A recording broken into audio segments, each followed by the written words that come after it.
From GC 90.7's Studio A on the campus of Gulf Coast State College, RAPLINE with Emily Blaze. Well, it's that time of year where so many of us are trying to lose weight or maybe just trying to live a healthier lifestyle. And my guest today is going to talk about setting some realistic goals, and she's going to give us some simple, easy steps that we can do every day and stick to. I'm Emily Blaze, and this is RAPLINE, and my guest today is Marcia Pell. You might recognize her from a previous RAPLINE. She is a registered dietitian, nutritionist, and certified diabetes educator.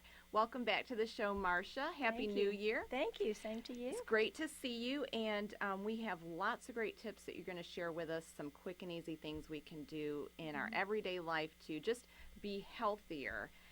Don't really want to say diet so much, but kind of change our lifestyle. So with that being said, what are some tips to start getting healthy?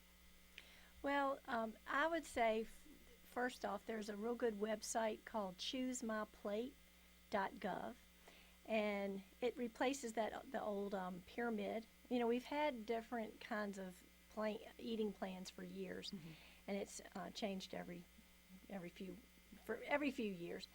But the website choosemyplate.gov has pictorial. Now we've gone to what on your plate, what foods should take up which portion of the plate, because people didn't really understand that pyramid, and they didn't really know what they're supposed to be eating. Right. And they didn't really know the portions. So now you kind of look at the plate, and like a quarter of the plate would be the meat and protein group, and about a quarter of the plate would be starch, and then a quarter be fruits, and a quarter be vegetables, and then to have a dairy group on the side. So that's like the main 5 food groups that's still recommended to eat.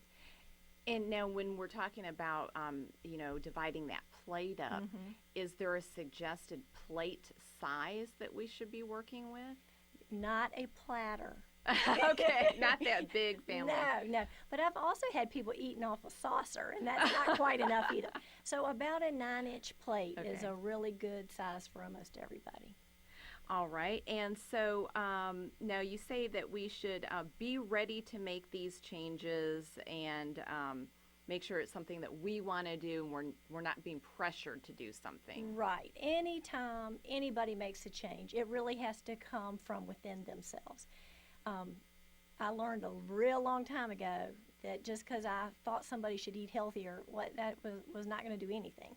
They have to be the one to decide that they're too uncomfortable in their current situation, and it would be beneficial for them to give up. You know, every change, there's things you got to give up to get different things. So you have to wait till it's something that you think's important, you're ready to do it. So it can't come from your doctor or your spouse or anybody else. And the other thing is, I mean, most people, it's best to think of something that's important to you that you think you can do. That's the bottom line, and to not tackle too much at one time. Okay, that sounds like a big one there. Not tackle too much at one time. Not say I'm giving up sugar and soda and starches and dessert. Right. That might be just kind of overwhelming. Right. And that's what a lot of people do with New Year's resolutions. They join the gym, they're going to go on a diet, and but by February it's over. And so there's not any benefit to dieting where you lose the weight and gain it back. No benefit at all. So it's much better to just pick one thing to work on at a time. And I've been reading some research from this guy named Dr. Brian Wansink.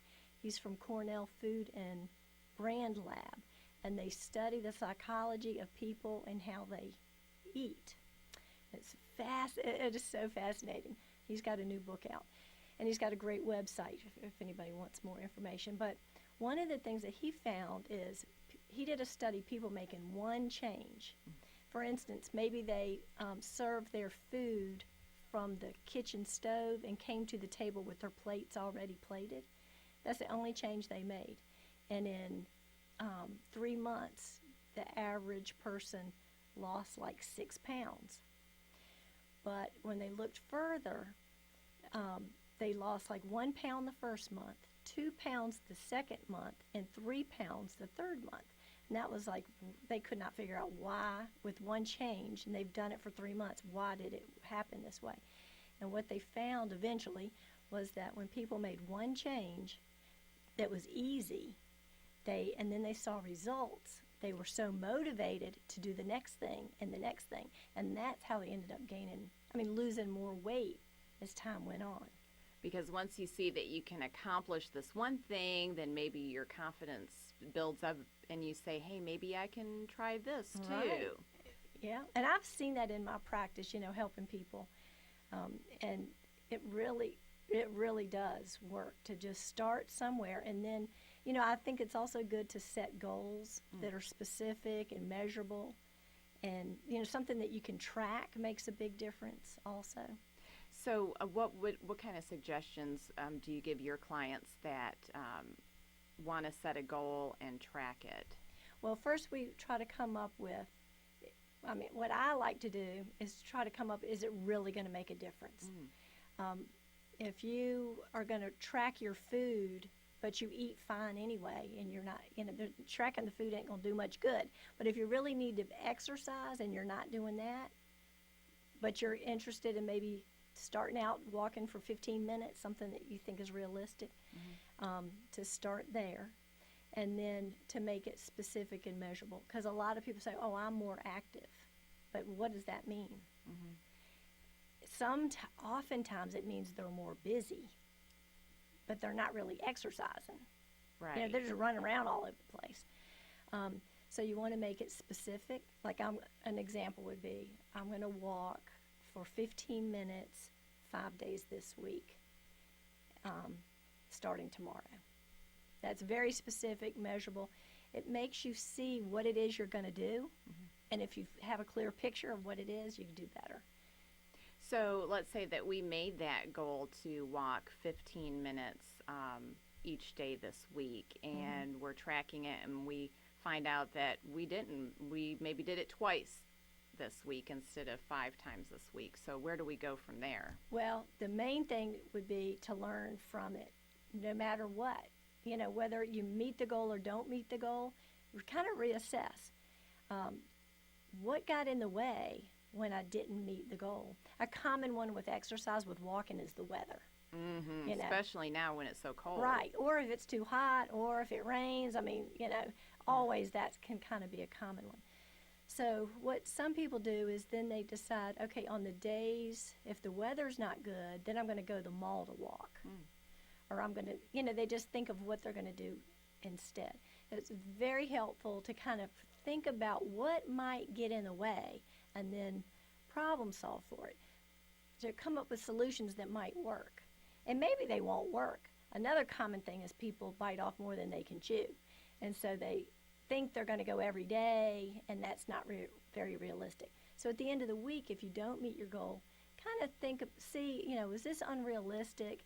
Maybe I shouldn't try to do every day, but 5 days or 4 days, or come up with what to do in case these things come up. And so now on the flip side, what happens when we set our goals and we meet those goals? Say, take for instance the walking 5 days a week for 15 minutes. When do we need to reassess that and increase it? When is it time to step it up? Everything is always kind of individual to the person, but I think a good general goal is every week. Every week. Yeah, because every week, that way if it's not working, that you can change it. You might have come to decide that it really wasn't a good goal for you after all, even though you thought it was. So anyway, then you can change it. You can bump it up a little bit, or add to it. Like some people start with walking.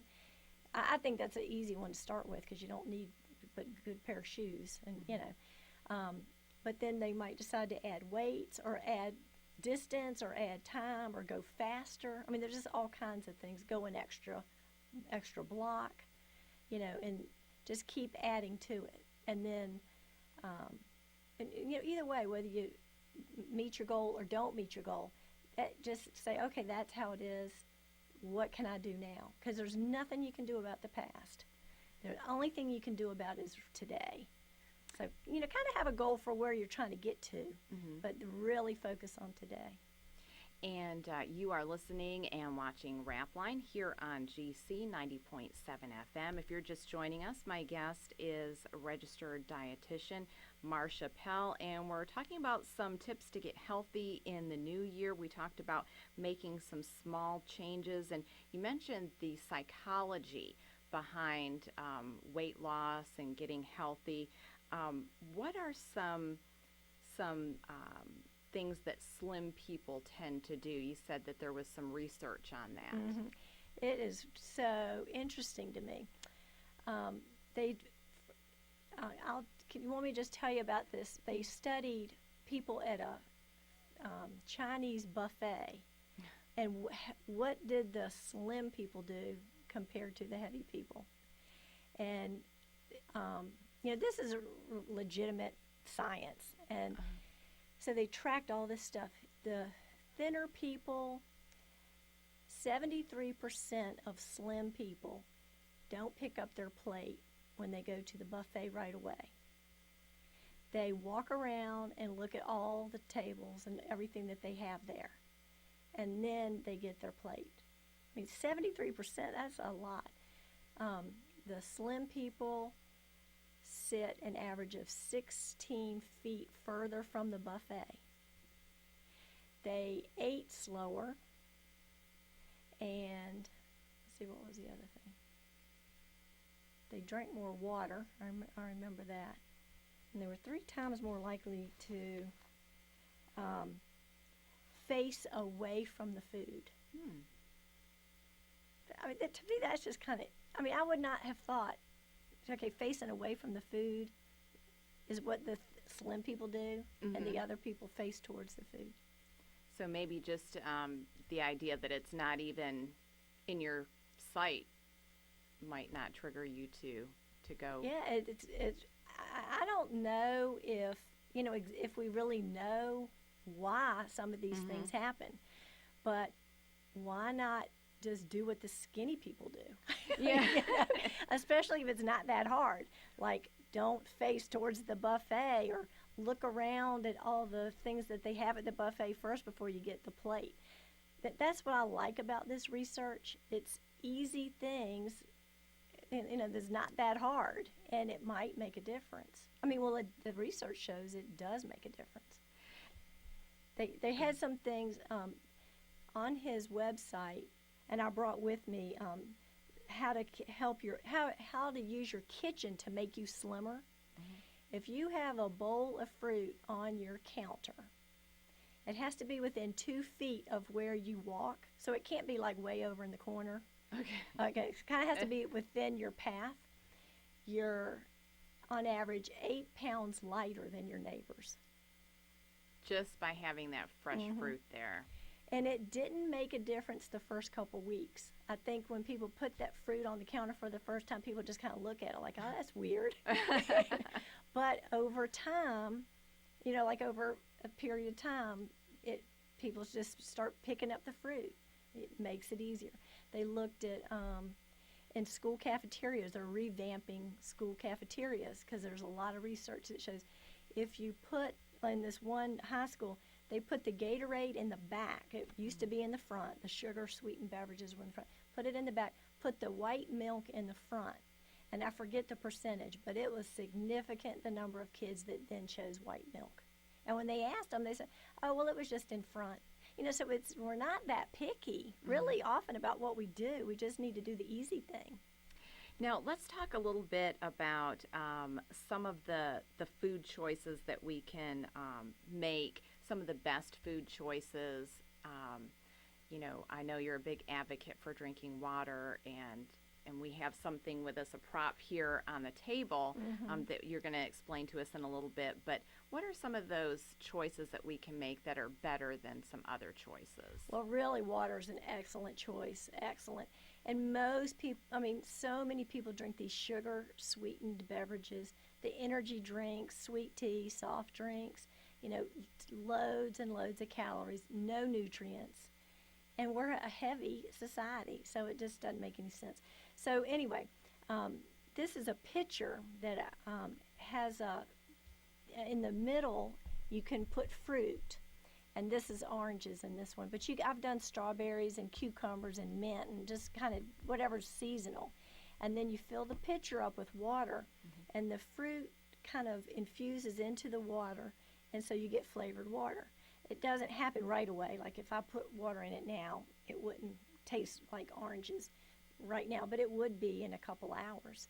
And then the really convenient thing for somebody that doesn't want to take a lot of time is you just fill it up with water, and you could keep that same fruit in the center for like 5 or 6 days, and then then put it in the front of your refrigerator. Another thing that Dr. Wansick's research shows is if you have fruit cut up in the middle of your refrigerator, you like get a point because it's easy. So that's another thing about this. It's just easy. You cut the fruit up once, and then for this pitcher, and then it's good for several days. And then you bought this here in town at a local discount store. Right. I'm sure you could get it online too. But it's just it's a water pitcher. I think it's Infuse. I think it's got infuser in the name. So it's just a cylinder that goes down in the picture, and you fill that cylinder with fruit or whatever, and then put the water in there, and you have your flavored water. Right. So as we're trying to drink more water, many of us just kind of get bored with plain water. Right. It's a good alternative to kind of spice things up. Sure. And you could just cut up things and put it in your water, but this is kind of nice because there's no chunks getting chunks get into it. So what about some food choices that are better than others? Well, if you go back to that plate method, the choose my plate, in each food category, there's kind of like tips online. So if you go to that website, you could get the tips. They have a lot of different things. But like in the dairy group, it's recommended to do low fat or fat-free dairy. And in the meat and protein group, you want to do lean. That's the big thing there, is to do lean meats. And of course, the meat shouldn't take up half your plate. That's another common thing in our culture, is we often eat too much of the meat group. And then pull the skin off the chicken, and a lot of things people have heard for a long time. It's good to try to have some meatless meals. Get protein from beans, and just meatless meals. Beans are often what I think of because they're a really nutrition powerhouse. They're great fiber, they're low fat, they've got good protein. Any beans better than others? Not really. They're about all the same. So whatever one you prefer. Right, and it's fine to get canned beans because they're convenient, and now I just rinse them. In case they have salt added They or would something. have some salt added. But, to soak and cook beans is a whole nother step, which is great, too, for people that do that. But even just rinsing a can of beans and put it in a salad or in just in a lot of different things is a great way to get protein. And then as far as the, fruits and vegetables, we just don't eat enough of them. So I like the idea of just keeping fruit cut up and handy to get to, or the fruit bowl on the counter, because we're going to do what's easy. Now, what are some good ideas for when we go grocery shopping? Are there some tips that we should take along with us when we grocery shop? Well, the fresh produce is always great, especially if it's in season. But there's a lot of things in the middle aisle. I'm a fan of fixing things yourself instead of getting everything packaged, because then you can control the sodium is probably one of the main things that's so high in a lot of packaged foods, or the added sugar and added things to it. So again, beans, one of my favorite foods. And then whole grains are another good choice. You can get brown rice that's quick cooking. It's still brown rice. It's not refined. Brown rice is just all the parts to the rice, whereas white rice, the bran and the germ have been removed. But when you remove it, you remove some of the nutrients. So then they enrich it, which means they put some of the nutrients back, but it's not the same as having all the parts at the beginning. So but brown rice is 40 minutes to cook. But anyway, you can get quick cooking. So, and we need quick things, Right. that are healthy. Right. So that's a good option. I think it's always good to have different, let's see, the grains. And whole grains are really important. So many people are kind of talk bad about white pasta and white rice, and they're not going to kill you, but they're not as healthy as the whole grains. Mm-hmm.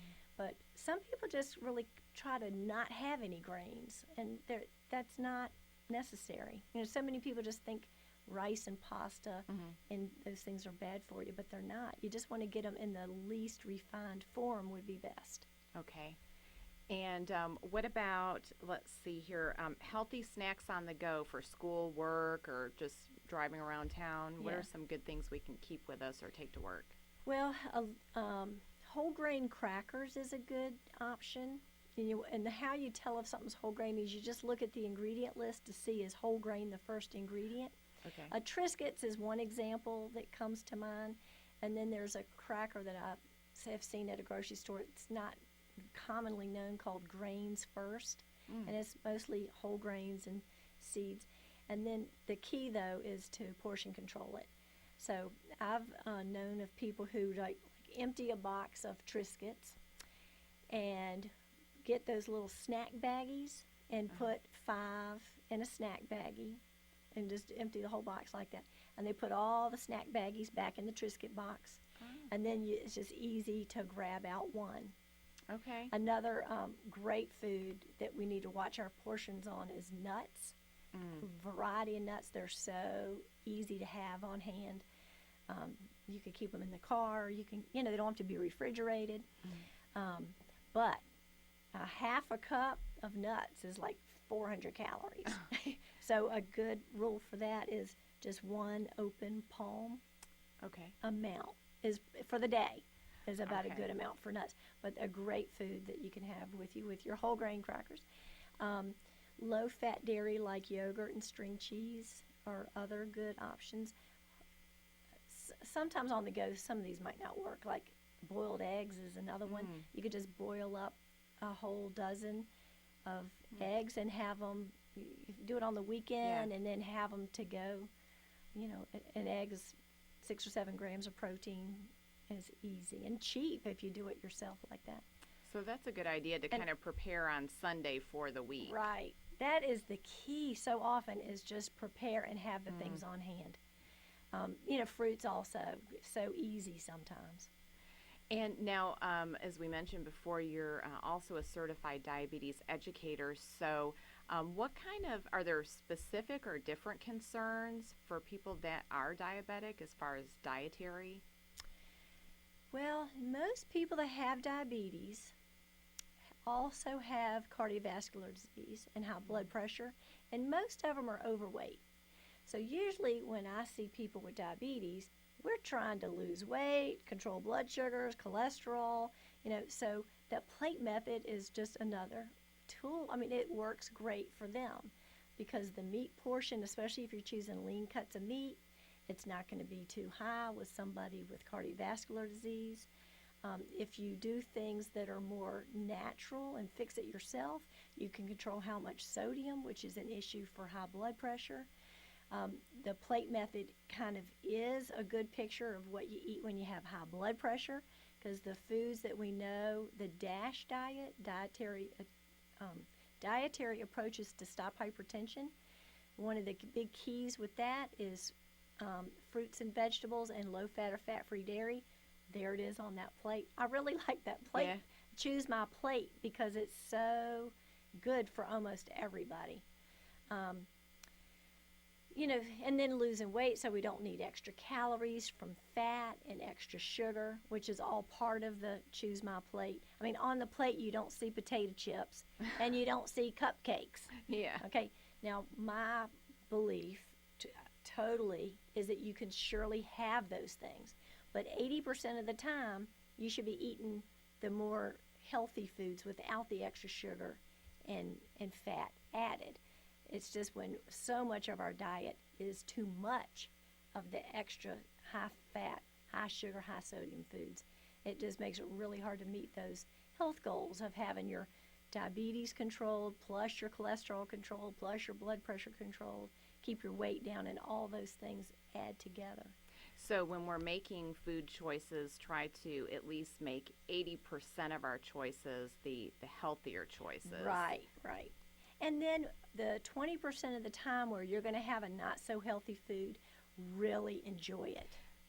Really enjoy it. I mean, it would be good to not be while you're enjoying that cupcake, for instance, really pay attention to it, taste it. Don't be distracted by the TV or talking to other people or driving, or just really enjoy that food that is a treat, and don't feel guilty about it.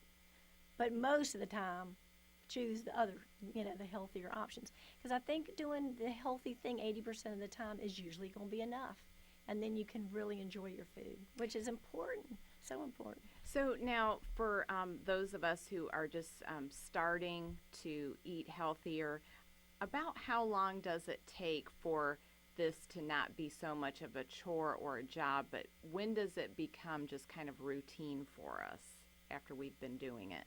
I would say the average is 3 or 4 weeks is the average. Everybody's so different, and I think it probably depends on what changes you're looking to make. I mean, some changes are easier than others.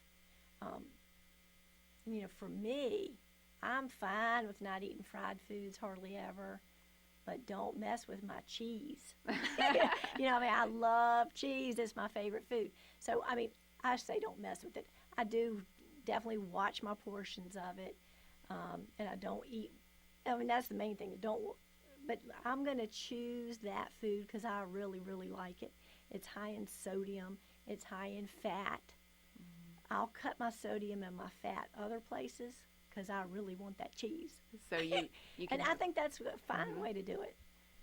And so let's talk about staying positive when we kind of fall off the wagon, so to speak, or we've had a bad day and we didn't meet our goals, or we ate something we are trying to avoid. How do we just stay positive and get back on That track? Is so important, and that's one of the main reasons I think diets don't work, is because they're too restrictive, and you got to follow some rules that are outside of yourself, and they just aren't. It's just not realistic. And then people blame themselves for not being able to follow the diet, but the diet's not even followable, if that's a word, really. Yeah. So the main thing is just to be forgiving and be kind to yourself. If other people fall off the wagon or don't meet their goal 100%, you don't really berate them. You're usually kind and encouraging to them. We should treat ourselves as well. So, Marcia, where does a registered dietitian, nutritionist come in handy for someone? And what can you help people with specifically when you see clients? Well, I specialize in diabetes, and I've been doing it for 17 or 18 years. I've seen the devastating effects of uncontrolled diabetes. And so I think that's, where my passion comes in. And I see so many people do well. So for me, I help people with any aspect of diabetes that they need, because I'm also a certified diabetes educator. So it's a great combination. Today I saw people who are on insulin pumps who need more help with counting the carbohydrate to put the information into the pump to get the most benefit from their insulin pump. A lot of times I see people who just got diabetes and they have no idea what to do. That's a really good time for me to see people, because they are sometimes very stressed out and they just have no idea what to do. And so it's, I love helping people know what to eat. It's so basic, and I want people to feel comfortable with what they're doing. But I also help people that have a lot of things at one time, like I mentioned with the cardiovascular disease and, But sometimes people have a lot of other issues that have a food component. And a lot of people don't think there's anything they can eat because they think, oh, I can't eat this because I have diabetes, and I can't eat this because I'm trying to lose weight, and I can't eat that, and they just don't know what to do. But oftentimes they just don't have all the information that they need. So. And, I want to kind of follow up on someone who's just newly diagnosed with diabetes, and a lot of times that's a real strong blow and can be very scary. Yes. So what do you say to someone who is just newly diagnosed and they're afraid of that diagnosis and don't know where to start? Well, that is one of the most rewarding things about doing what I do, because if they understood what's going on in their body when they have it, why does food make a difference, and how does it make a difference, and what are the best things to do, they just feel so much more confident, and then they're not worried, and if they know what the numbers are supposed to be and what to do to get the numbers better, they just know that it can be controlled. And there's a lot of different tools, and as they learn the different tools, it really, they just know what to do to have it controlled. And it does vary from person to person, but there are some great basic things to get people started. I just came into business for myself this year after losing my job at Bay Medical, and I have a website that just came up this week, and I'm going to have a free guide on there about, you just click on it and get a free guide that's going to be like, what do I do now? And so, what's that website? It's marciapell.com, and my name is Marcia, but it's MarciaPell.com. Yeah, so I'll have that so people can see where to start. And then there'll be contact information if they want to reach me further. Okay, that's great. Yeah. And I love talking to you because you are so positive, and you give us, kind of that pat on the back, say it's okay, you'll get through it, and let's move forward. Right. It's kind of confusing out there. It's hard to know what to do. Well, and now, especially this time of year, the commercials we're inundated with all this diet and that diet and this piece of equipment and that piece of equipment. Right. So if, that can kind of get you confused too, I think. Yeah. I do, I like that choosemyplate.gov because it is going back to the basics. And that is the basics is, real food is, I think, the best choice. There's a lot of tips on that site as well. And so as we get ready to wrap up this edition of RAPLINE, are there one or two thoughts that you want our listeners and viewers to go away with today? Well, the main thing would be, I would say, pick one or two things that you're really ready to do. Try it. If it doesn't work, try something else. Keep tweaking it, and then just reach out for information from qualified health professionals that can help you. Oh, that's great. Yeah. Well, thanks for coming in and talking to us. And I love this picture that you brought in, that we can infuse our own water with fruit and just give us another choice than just plain water, even though you say we need to drink water. Yeah. There's nothing wrong with making it flavorful. All right. Well, thanks so much for coming on RAPLINE again. Thank you very much. And that is a wrap for this edition of RAPLINE. And thanks again to my guest, Marcia Pell, registered dietitian, nutritionist, and certified diabetes educator. RAPLINE, of course, a service of Gulf Coast State College and GC 90.7.